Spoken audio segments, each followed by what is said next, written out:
अस्सलाम वालेकुम मलगरो ब्रेकिंग न्यूज دا لري چې په توشا خان کیس کې عمران خان ته نن یو ډیر غټ مددگار ملو شو نن نه بلکې پرون د عمران خان په توشا خان کیس حواله سره های کورټ کې پیشي و نو هغه په های کورټ پیشي دوران کې عمران خان یو نوې انکشاف هم کړی دی چې یو غټ مددگار ول ملو شو تاسو ته معلومه چې پرون چې کومه پیشي شوی و د عمران خان په های کورټ کې توشا خان کیس حواله سره نو دا ډیر زیات صفات په دې وجه باندې کیږي چې په دغه پیشي کې عمران خان چې کوم وکیل هغه لغله ولاړو او عمران خان داسې لګیاو چې لکه عمران خان یو وکیل د خپل کیس ډیفنس چې کوم دی عمران خان په خپل باندې کولو توشا خان کیس چون کې پی ډی ایم وستل چې 11 اگست نه مخکې عمران خان نه اهل کو خنن عمران خان بيخي توشا خان کیس چپټر چې کوم دی کمپلیټلی کلوز کړی دی توشا خان کیس حواله سره عمران خان نن د غړو حواله سره وی چې ماته توشا خان غړی د بریګیډیر وسیم چیما په ذریعہ خرڅ کړی وی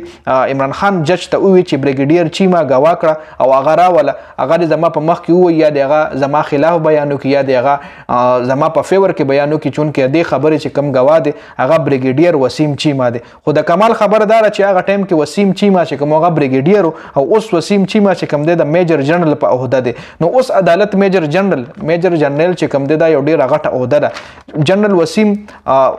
چیما جج عدالت ته راوستي شي کنه جج ته راوستي شي کنه او بل چې زمونږ د آرمی کم افسران دي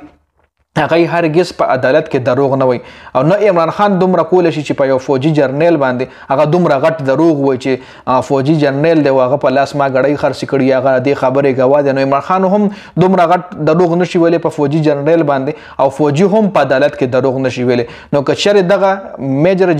جنرال وسیم چیما عدالت له پیش کړل شو نو توشا خان کیس چې کوم دی به کمپلیټلی صفا کړل شي ځکه عمران خان هم په هغه باندې دومره غټ دروغ نشي ویلې په یو د فوجي جرنیل باندې عمران خان دومره غټ دروغ نشي راړول او بل طرف له چې کوم فوجي جنرال دی نو هم په عدالت کې دروغ نشي ویلې نو خبره بس پینکیږي خامخه نو ګورو به چې عدالت ته هغه راضي کنه او عدالت چې کوم جج دی همایون سعید دی کسه دی هغه راغوستي شي کنه د میجر جنرال وسیم چیما عدالت له راغوستي شي کنه دا بعد کې پته لګي بل څنګه چې د ویډیو سٹارټ کې تاسو لموي چې عمران خان په عدالت کې خپل ډیفنس په خپل کړی دی څنګه چې وکیل لګي او د خپل چې د چا کیس لړاوي دغه ډیفنس کوي نو دغه رنګ عمران خان وکیل سایډ لولاړو عمران خان په خپل را میدان لشو او خپل جوابونه په خپل کول نو هغه په سوشل میډیا باندې دا خبره ډیره زیاته شریکه هم اوس عمران خان کم جوابونه ورکړي په غیر لګ ډیر ډسکشن کو عمران خان وی زما غیر موجودګۍ کې د گوايانو بیان چې کم دی دا غیر قانوني دی چې ته موجود نه ما جج لوي چې زه موجود نه مو تاسو گوايان راولي او دا غي نه بیان اخلي او هغه بیان تاسو کلم بندوي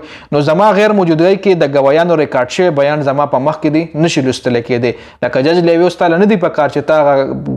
گوايانو چې کم بیان درکړي غدا په مخ کې ملوله ځکه چې هغه ټایم زه موجود نوم زما په غیر موجودګۍ کې دا بیان ریکارډ شوی دی بل گوايانو بیان دوران فیصله ولې جاری نشو څه ټایم چې تاسو له مطلب گوايانو بیان درکو نو هغه ټایم مو فیصله ولې جاری نه کا بل سیشن عدالت کې زما مقرره نماینده بیان سم نه د لیکل شوی سیشن عدالت کې عمران خان وی زما د مقرره نماینده بیان سم نه د لیکل شوی او بل سیشن عدالت خپل زمان نماینده نشي مقرر کوله مطلب که زه غواړم زه خپل نماینده په خپل سلیکټ کوم جج یا عدالت په دما نماینده نه سلیکټ کوي دا هم عمران خان په نن پرون په های کورټ کې دا خبرې کړې الیکشن کمیشن شکایت دایر کولو د پاره څوک هم نامزد نکړل الیکشن کمیشن طرف نه دایر شوی شکایت 120 ورځې پس دایر شو دا عمران خان جوابونه دا کم چې تاسو سره دا کوم ما 2017 او 18 اساساجات الیکشن کمیشن کې جمع کړي 2018 2019 2020 2021 ټول اساساجات چې کوم دي ما مطلب الیکشن کمیشن کې جمع کړي دي چون کې مال خو پکارو چې ما د صرف د 2017 او 18 اساساجات په الیکشن کمیشن کې جمع کړو خو د پی ډی ایم بغض او بدنیتۍ لوي ګوره چې غي زمانه د 2019 20 او د 21 ټول اساساجات وستلی او غيغه ټلی کړو جی بل سپیکر قومي اسمبلی ریفرنس الیکشن ولې ګلو خو هغه کې بدنیتی و مسلم سپیکر قومي اسمبلی لګل شوی ریفرنس کې قانون غلط طریقې سره سمجاو شوی و جی نو دا هم عمران خان ډیر زیات جوابونه چې کم دي پرون په های کورټ کې جمع کړو دا جوابونه ما تاسو لروچت کړ چې ما تاسو سره شریک کوم چې عمران خان په خپل جج سره مطلب څنګه یو وکیل لګیا وی جج سره خبرې کوي د خپل کلاینټ حواله سره نو دغه عمران خان خپل لګیو د خپل کیس چې کوم صفایان وی عمران خان په خپل ورکول نو تر اوسه پورې دا اپډیټس د ویډیو کتلو زیات مننه ویډیو مخکې مرګرو سره شریک کړئ جنید خان افیشل چینل هم سبسکرایب کړئ پیج هم لایک کړئ والسلام